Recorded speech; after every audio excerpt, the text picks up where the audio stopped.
Do you feel that the lobbies, the groups that reflect American Jews' concerns about Israel, that may reflect Israeli policy, have too much influence in public policy in the United States today? Well, I think the right-wing elements that I referred to, which are loosely called the Israel lobby, as I said, I'd prefer the term Likud lobby, in fact have a hammerlock on both public discussion and policy. And the objective of their campaign against me was to reinforce that hammerlock, to enforce the taboo against any critical discussion of Israeli policies and what they might mean for Israel's future or the future of the United States as affected by Israel's future, to ensure that this group which is a very well-organized group, as can be readily discerned from their messages crowing about how they organized this campaign, to reinforce their veto power over appointments to the government, to ensure that analysis was not value-free, but pro-Israel in orientation and, to some extent, anti-Arab. And finally, to ensure that the policy process remains supportive of whatever it is that whoever is in power in Israel demands. Ambassador Freeman, had you taken on this job, people say you have such strong views on the Middle East, on Israel, on the Arabs. You wouldn't have been able to provide good, impartial intelligence. What do you think you would have been able to do had you had that job? I served my country in diplomatic positions, including analytical positions, over the course of 30 years.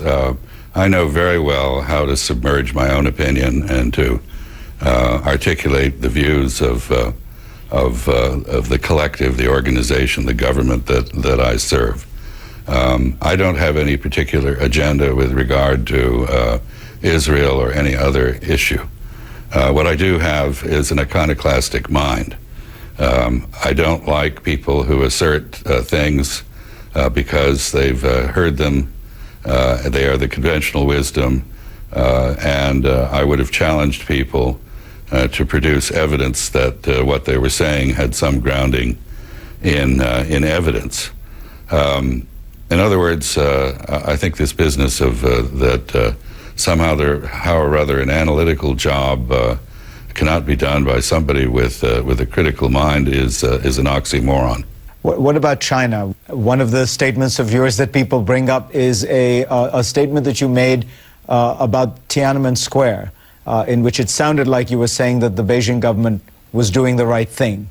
The statement that was circulated omitted the first part of the sentence, which was the subject of the sentence, which was the predominant view in China, meaning that I was describing the dominant view of the Chinese leadership after they had conducted an after-action review of the whole event. In other words, not your own views, but the views of the Chinese government. Exactly. And that, of course, I don't think very many in the China field would dispute that. That is a weak and divided and indecisive Chinese government in 1989 allowed demonstrators to occupy the center of their government facilities and to disrupt the normal functioning of government for 5 or 6 weeks while they dithered. And the result of this was, they believe, that it made a bloody outcome almost inevitable, and the setback to reform that caused was also an inevitable consequence of this. Let's talk about Saudi Arabia. You said something quite striking, that Al-Qaeda succeeded in its principal goal, which was to cause an estrangement between the United States and the Saudi Arabian monarchy. Do you believe that that is reversible? Do you believe that that is now something that just has, because the popular sentiment certainly in the United States is that the Saudi Arabian government and the regime and the society has in some sense spawned Al-Qaeda? Yeah, no, I think that Saudi Arabia has definitely been successfully vilified in our politics. Any association with Saudi Arabia of any kind, as my own experience probably demonstrates, is a very large black mark. Similarly, in Saudi Arabia, the United States is now amazingly unpopular and disliked. The American invasion of Iraq, a fellow Arab country, the American backing of Israeli actions in Lebanon and Gaza, and other activities that we've carried out in the region are all deeply resented. Here, obviously, Americans remain traumatized and very angry about 9/11, as we should be. But you wouldn't blame the you don't think Saudi religious organizations or the Wahhabi clerics, created this kind of Frankenstein monster? I think the atmosphere created by a very narrow-minded, austere version of Islam certainly helped to spawn this. And I note that, in fact, the King of Saudi Arabia has taken very significant actions over the succeeding period, now 8 years, to reform education, to open an interfaith dialogue, both domestically and internationally, to push for tolerance. So you see the Saudi king, whom you have called Abdullah the Great, you see him as a modernizer and not somebody to be vilified?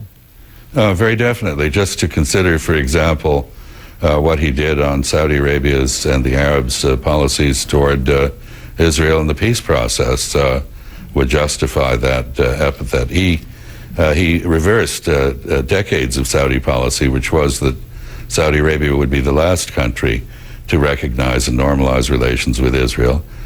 Saudi policy since 2002 has been that it will be the first if Israelis and Palestinians reach a mutually acceptable agreement, and that it will bring all other Arab countries with it in establishing normal relations with Israel. And what will be the next move for Charles Freeman? Do you still support President Obama? Is this disillusioned you? It hasn't disillusioned me at all. I feel, first of all, we only have, this is the only president we have. He happens to be a very bright and articulate man with a strategic mind.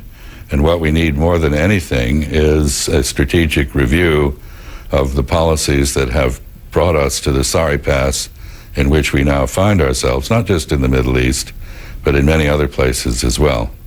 Ambassador Charles Freeman, thank you very much for joining us. Pleasure.